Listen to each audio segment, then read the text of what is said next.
Hey, ¿qué onda? Bienvenidos a The Nightmare Club, el podcast donde las pesadillas se vuelven realidad. Mi nombre es Adal Gil y estoy aquí como en cada episodio para darles a conocer todo el universo del terror, la cinematografía, la literatura, casos paranormales de nuestros invitados y seguidores, así como temas de índole alienígena. Busquen algo rico de beber, alguna botana, si están en el trabajo, en el tráfico, haciendo tarea, limpiando, estudiando, permítanme hacerles compañía y acompáñenme ustedes a un ratito espeluznante. Pues bueno, hoy les traigo un video que no solamente les dará miedo por los hechos atroces que les contaré, sino que también es un miedo palpable, ya que no solo hay que tenerle miedo a los muertos, como dice el dicho, hay que tenerle también miedo a los vivos.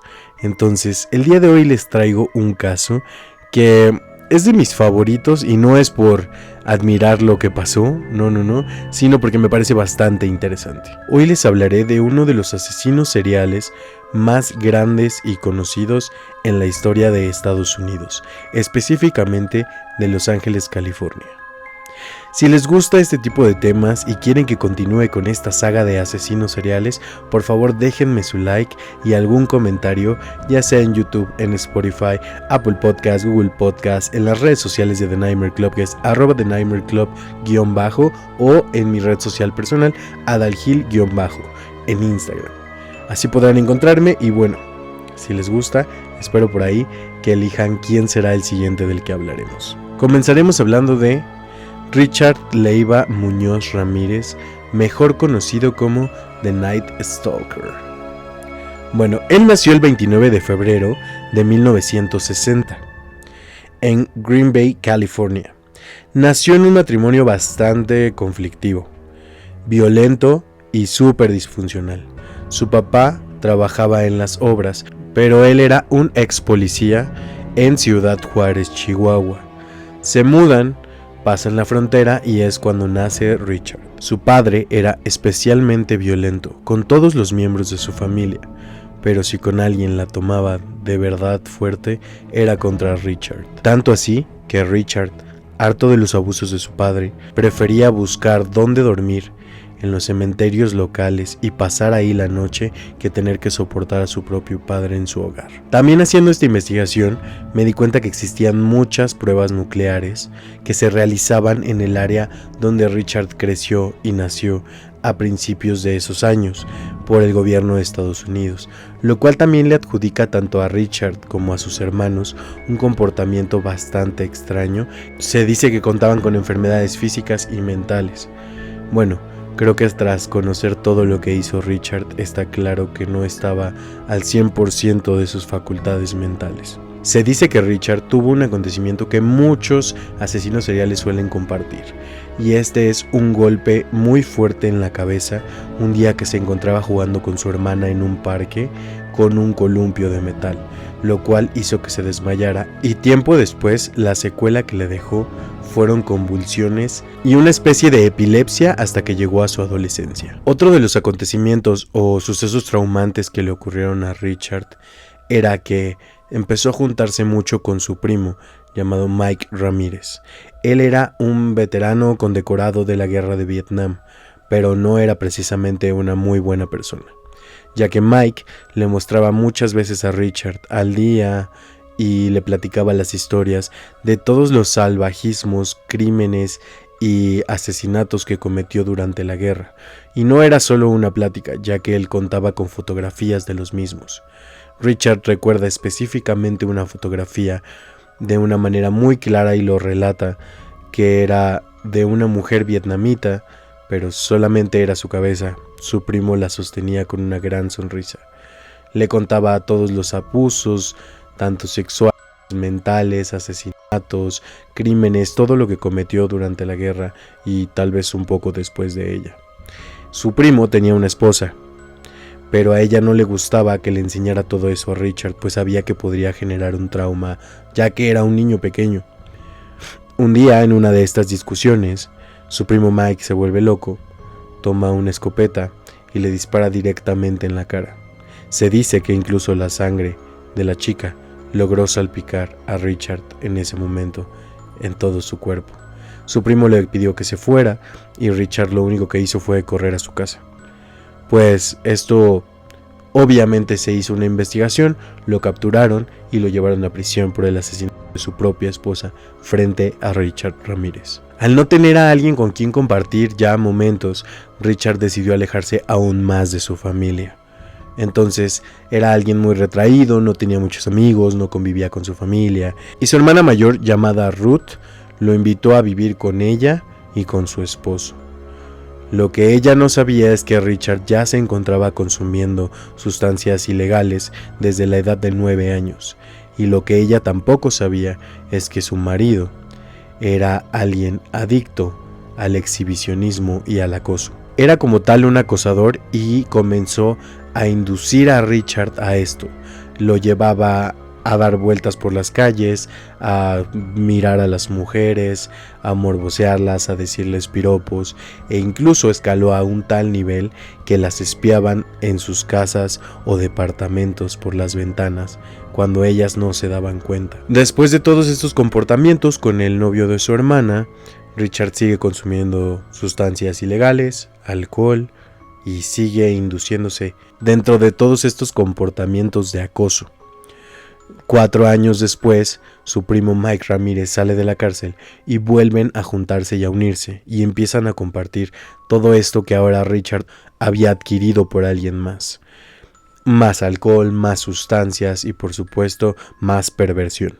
Richard consigue un trabajo en un hotel bastante famoso llamado Holiday Inn y comienza a trabajar ahí como mantenimiento de las habitaciones y limpieza. Pero como tenía acceso a todas las habitaciones, Richard empieza a robarle a los huéspedes de sus maletas cuando no están en la habitación. En una de estas ocasiones es tal vez la primera metida de pata de Richard, por así decirlo, pública, ya que una chica sí se encontraba sola en su habitación y Richard intentó abusar de ella. Lo que sucedió aquí es que justo su esposo de la chica llegó momentos antes de que Richard concretara la acción y le propinó una golpiza y le metieron un reporte en el hotel. Lo que pasa es que ellos no vivían en California, solo estaban de visita, entonces no podían estar yendo y viniendo para la demanda, y entonces lo que hicieron fue dejarlo de lado, por así decirlo. Un grave error, ya que sabemos que ese tipo de comportamientos siempre van creciendo y creciendo. Después de este inconveniente, que les digo es como el primero público, por así decirlo, bueno, Richard a sus 22 años se muda a California y empieza la verdadera. Él asesinaba sin límite alguno y como si absolutamente nadie pudiera detenerlo, como si fuera invisible ante los actos y ante las autoridades. De hecho, Richard llegó a hospedarse en el Hotel Cecil, este hotel tan enigmático donde han ocurrido tantos suicidios, asesinatos, tragedias, desapariciones, cosas paranormales. Richard llegó a hospedarse ahí alrededor de 15 días. Incluso narran personas que llegaron a verlo en esos momentos que él llegaba totalmente ensangrentado al hotel, algunas veces incluso desnudo, y nadie le decía nada. Él podía pasar como si nada a su habitación, que se rumorea era la número 1419 dentro del hotel, y jamás nunca nadie lo detuvo. Este hotel es el mismo hotel donde desapareció Elisa Lam. Y recuerden que también tenemos un capítulo de él donde les cuento toda la historia y todas las tragedias que han pasado en este monumento tan icónico en el terror. Y obviamente toda la explicación del caso de Elisa Lam hasta la fecha. Vayan a verlo, les dejo aquí en la i de YouTube la etiqueta para que puedan ir a verlo al terminar este video.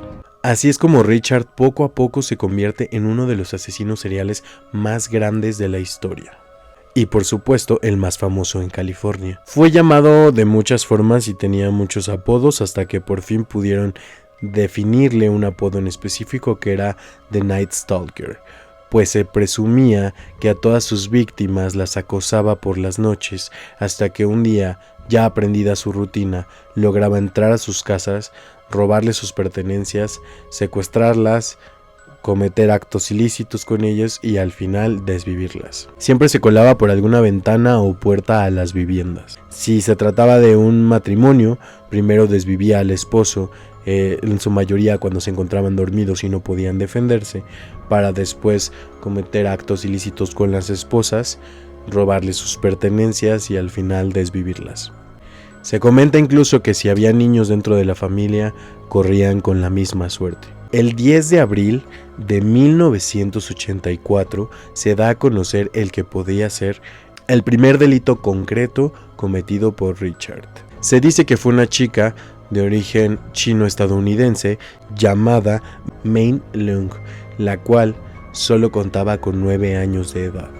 Se dice que ella perdió $1 en la calle y cuando fue a buscarlo, tuvo la mala suerte de toparse directamente con Richard, el cual le interrogó que qué era lo que buscaba, dónde lo había perdido, y ella, pues al ser tan inocente y una niña, le dijo que era $1, que lo había perdido cerca de ahí.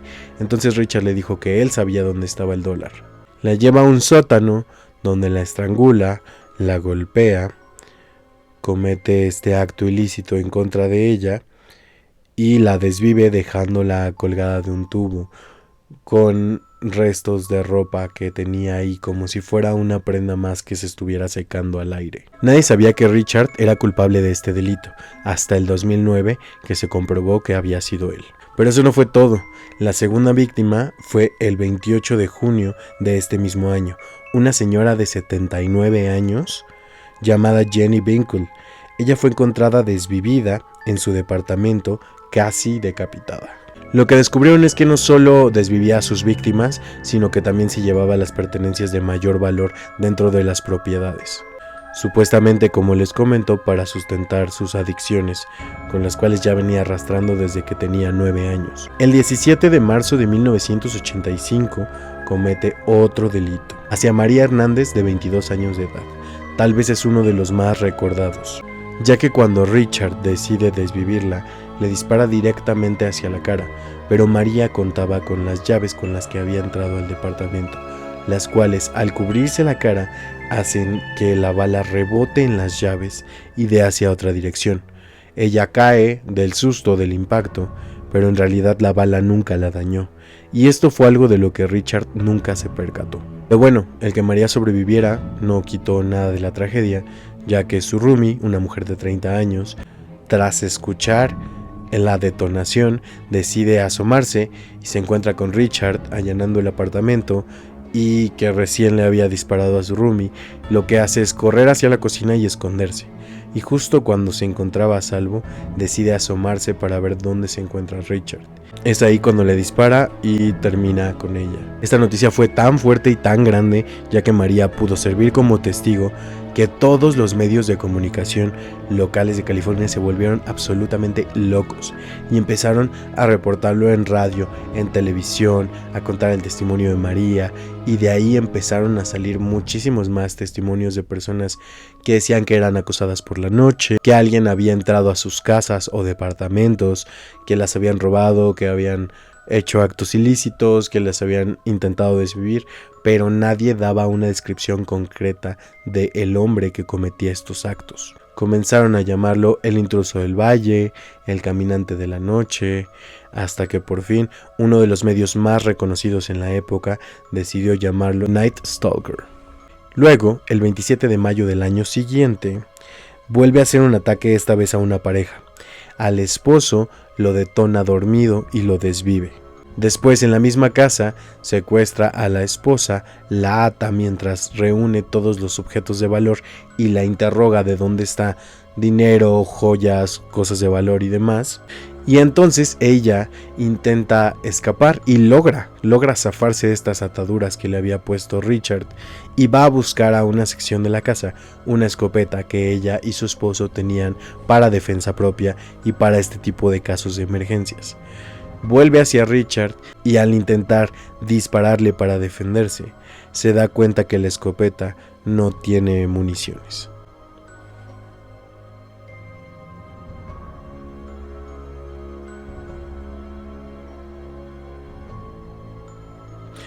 Esto provocó que Richard se molestara aún más por el susto de que casi lo detonan, y tanta fue su rabia que le terminó detonando 3 veces a ella y sacándole los ojos. Esto se los lleva como un trofeo en un alajero de oro que también roba de la misma casa. Pero también ese caso fue uno donde cometió uno de sus más grandes errores y fue dejar una de sus huellas en la casa. Y entre la sangre y el polvo y todo lo que podían encontrar, también dejó unas huellas de su zapato. Entonces los investigadores comenzaron a analizar casos donde hubiera presencia de estas, tanto de las huellas de las manos como de la medida y tipo de zapato que estaba utilizando. Igual en su segundo crimen había dejado una huella digital, pero la descartaron totalmente porque no tenía ninguna otra pista. Posteriormente volvió a cometer otro crimen, otra vez contra un matrimonio. Esta ocasión desvivió a ambas personas y les robó todas sus pertenencias. Y así fue como después contra dos mujeres, una de 83 y una de 84 años. Este fue el primero donde empezó a dibujar pentagramas en las paredes, donde hacía el allanamiento de los hogares y cometía los crímenes. Al día siguiente, después de las mujeres de 83 y 84 años, tuvo otro ataque con una mujer llamada Carol Klein, a quien le hizo el mismo proceso, pero le decía todo el tiempo que no lo mirara a la cara. Hasta que ella, en su desesperación y llorando, le dijo: te juro por Dios que no te voy a mirar a la cara. Y él le respondió: no lo jures por Dios, júralo por Satanás. Él le dijo que si no la escuchaba decir lo juro por Satanás, también le sacaría los ojos. Lo extraño es que, a diferencia de las víctimas anteriores, esta logra salir totalmente con vida y poder relatar los hechos para dar su testimonio. Y así siguieron muchísimos más crímenes alrededor de todo California. La comunidad se encontraba aterrada y todos eran muy distintos. En alguno había pentagramas, en otro no, personas de la tercera edad, personas adultas, niños. En realidad no tenía un patrón de seguimiento, lo cual le hacía más complicado a la policía dar con el paradero de Richard. Hasta que de pronto ocurre otro crimen, pero en San Francisco. Y la alcaldesa de San Francisco comete el gran error de dar una conferencia de prensa para dar a conocer los retratos hablados y los testimonios de la gente que había sufrido un ataque de parte de The Night Stalker.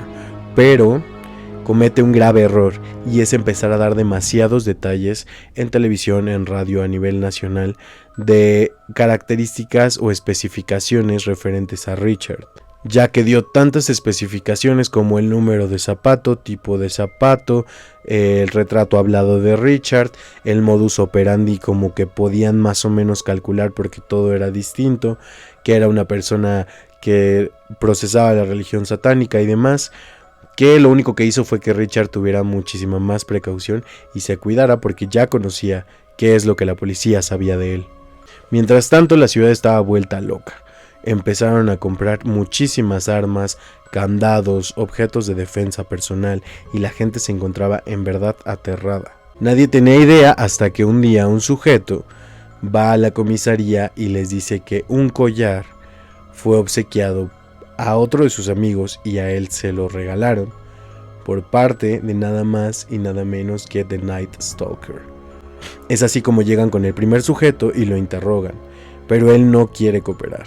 Les dice que es imposible que el amigo que le haya dado ese collar sea un asesino, que es una persona totalmente buena, que confía en él, pero lo hacen cooperar casi a la fuerza, con métodos policíacos bastante agresivos, hasta que les da el nombre. Es Richard Ramírez, él me lo dio. Es ahí donde obtienen por fin un nombre: Richard Ramírez. Pero poco antes de eso ocurre otro hecho trágico, y es que la familia Romero, una familia de padre, madre y 3 hijos, deciden ir a acampar cerca de la frontera de México. Al regresar de su convivencia y de su picnic, llegan todos muy cansados y todos van a dormir, excepto uno de los hijos, el cual se quedó dormido todo el camino y ya no podía dormir muy bien en la noche. De hecho, jugó todavía juegos de mesa con una de sus hermanas y se la pasó hablando por teléfono con sus amigos de lo que había hecho durante el día. Como no lograba conciliar el sueño, recordó que en el auto por el viaje había dejado una almohada que le era muy cómoda y que le ayudaba a dormir, así que decidió bajar por ella para ver si esto le ayudaba a conciliar un poco más el sueño. Pero ellos vivían en un terreno muy grande. Para llegar a la cochera ellos tenían un camino bastante amplio, como una especie de campo dentro de su casa. Entonces era muy común escuchar como ruidos de animales, movimiento de hierbas, de repente como que algo pasaba y ellos ya se encontraban pues acostumbrados a ello. Pero James, el niño, recuerda que hay una bici en la cochera que le hace falta reparación y tras no poder dormir decide ir a darle el mantenimiento que necesita a la bicicleta. Al estarla reparando empieza a escuchar pisadas.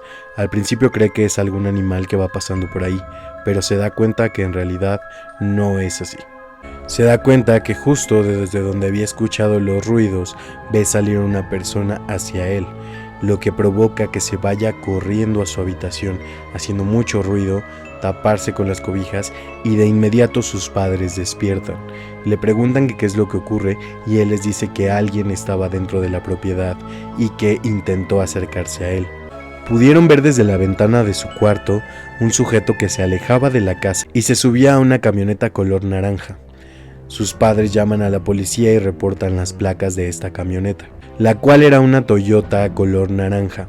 Tiempo después la encuentran en un estacionamiento abandonado, totalmente vacía, y no tenía ninguna prueba de quién era quien la estaba conduciendo, excepto las huellas digitales del volante, las cuales coinciden con todas las huellas que venían arrastrando de casos anteriores. Y así es como confirman que el sujeto que había visto James era The Night Stalker intentando entrar a su casa. Comienzan a hacer los retratos hablados y comienzan a descartar a Richard Ramírez, que era el nombre del sospechoso que tenían.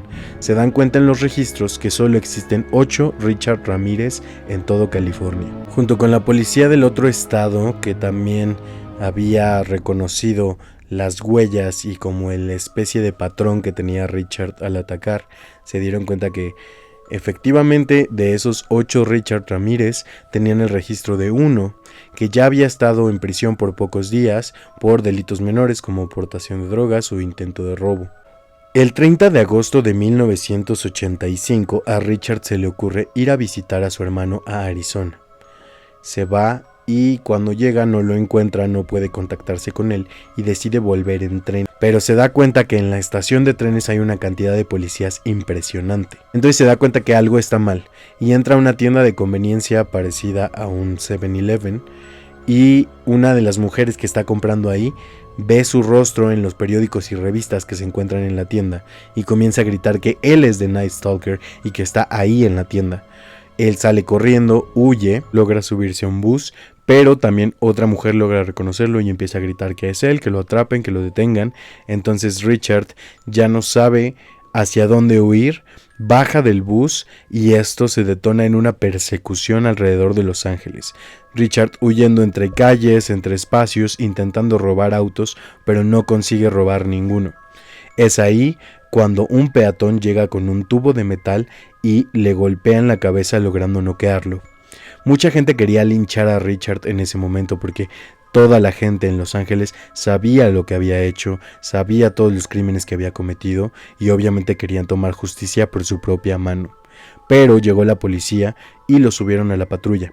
Es así como capturan a The Night Stalker, Richard Ramírez, el cual en la patrulla les dice que sí, que efectivamente él es el hombre al que han estado buscando y él es el culpable de absolutamente todos estos delitos. Fue inculpado por 43 cargos distintos, dejando afuera los cargos que tenían que ver con niños menores de edad, ya que querían evitarles la pena de tener que ir a juicio y testificar en contra de Richard. Consideraban que los 43 cargos que ya tenía, exceptuando los de los niños, eran suficientes para dictaminar una condena. Richard fue condenado por 14 asesinatos, 5 intentos de asesinato, 9 violaciones, 2 secuestros, 4 actos de sodomía, 2 violaciones forzadas, 5 robos y 14 allanamientos. El 3 de octubre de 1989, 4 años después de su captura, se votó por 19 penas de muerte para Richard Ramírez. Y es así como entra al corredor de la muerte en la prisión de San Quintín. El corredor de la muerte se le llama así a una lista donde están todas las personas que han sido condenadas con pena de muerte, las cuales existen muchos métodos, depende también la prisión, pero existe inyección letal, por shocks eléctricos, que es la silla eléctrica, distintos métodos. El 7 de junio del 2013, Richard no logra completar la pena de muerte, ya que muere a causa de un cáncer que se le desarrolló. A pesar de todos los actos atroces que cometió Richard, a todas las familias, a todas las mujeres que acosó, que robó y que por supuesto desvivió, aún así contaba con una especie de fans, de séquito que lo seguía, que lo consideraba inocente, que lo consideraba atractivo y que luchaban para que lo sacaran de prisión, por así decirlo. Incluso Richard logró casarse con una mujer que le envió alrededor de 75 cartas declarando su amor y que creía fielmente en su inocencia. Pero para el 2009, cuando a Richard se le confirma el primer asesinato de la niña de 9 años, ella decide separarse de él y dejar, obviamente, de creer en que él era inocente. Había muchas cartas y fotos de mujeres comprometedoras que estaban enamoradas de Richard y se las hacían llegar directamente a prisión. Tras los análisis de su personalidad, a Richard lo declaran con trastorno esquizoide de la personalidad. Era lo que provocaba que tuviera tanta indiferencia hacia el dolor de sus víctimas y le diera completamente igual cometer estos actos. También lo que notaron es que Richard era un asesino muy particular, pues no tenía razones para cometer estos delitos, simplemente disfrutaba el hecho de hacerlos y de hacer sufrir a las personas. Durante su proceso de juicio, que todo fue televisado porque les digo era un caso muy grande, de los más famosos de Los Ángeles, California y Estados Unidos en general, Richard siempre hacía alabanzas hacia Satanás y tenía un tatuaje en forma de pentagrama con el 666 en la palma de la mano. Cada que tenía oportunidad lo mostraba a las cámaras, sintiéndose orgulloso de que todos los actos que había hecho los había cometido en nombre de Satanás. Este también fue uno de los juicios más costosos de la historia de Estados Unidos, ya que al gobierno le costó $1.8 millones. Las últimas palabras que dijo Richard fueron: gran cosa, la muerte siempre va con el territorio. Nos vemos en Disneyland. Intentó manipular a muchísimas personas, ya que esa era como la facilidad que tenía Richard. Podía encantar y enamorar a la gente y hacerle creer que él era inocente, simplemente con verlas bonito o hablarles de cierta forma. Esto fue justo lo que le pasó a una de las juezas que estuvo involucrada en todo el caso de Richard, pues ella logró declararse enamorada de él, tanto que le envió una bandeja de cupcakes a la prisión y una carta donde le confesaba su amor. Obviamente a ella la destituyeron de su cargo y la sacaron totalmente del juicio para que no tuviera nada que ver la influencia de lo enamorada que había quedado de Richard. Al interrogarla, dijo que se enamoró por la forma en la que él la veía y le sonreía durante el juicio. Como otros datos curiosos de Richard Ramírez, su signo zodiacal era Piscis. Su última comida fue pollo cacciatore. Richard nunca cepillaba sus dientes y tenía un aliento fatal, algo que también muchas víctimas coincidían, que no soportaban tener cerca su cara porque su aliento era asqueroso. En uno de sus crímenes también Richard olvidó una gorra de AC/DC que tenía, y la banda fue inculpada durante un largo tiempo de incitar los comportamientos de Richard por las letras de sus canciones y considerarse una banda satánica por todo el hype que tuvo el caso de Richard. Hay muchos documentales y películas, si quieren informarse un poco más, si quieren verlo un poco más a detalle. Hay un documental en Netflix que es del 2018, si no me equivoco, se llama Match the Night Stalker, The Hunt for a Serial Killer, y hay una película del 2016 que se llama The Night Stalker. Ambas las pueden encontrar en plataformas, si es que quieren empaparse un poco más del tema, si es que quieren ver fotografías y tomas del juicio. De todas maneras, en Instagram yo les estaré dejando algunas fotografías de Richard Ramírez para que conozcan un poco más de cómo era físicamente.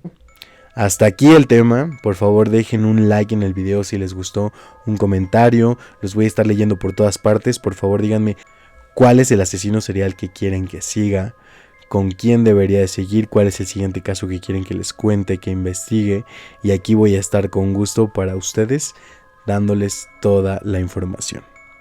Mi nombre es Adal Gil, no olviden también seguirme en todas las redes sociales, que ahí siempre estoy anunciando como todo lo nuevo que viene para The Nightmare Club.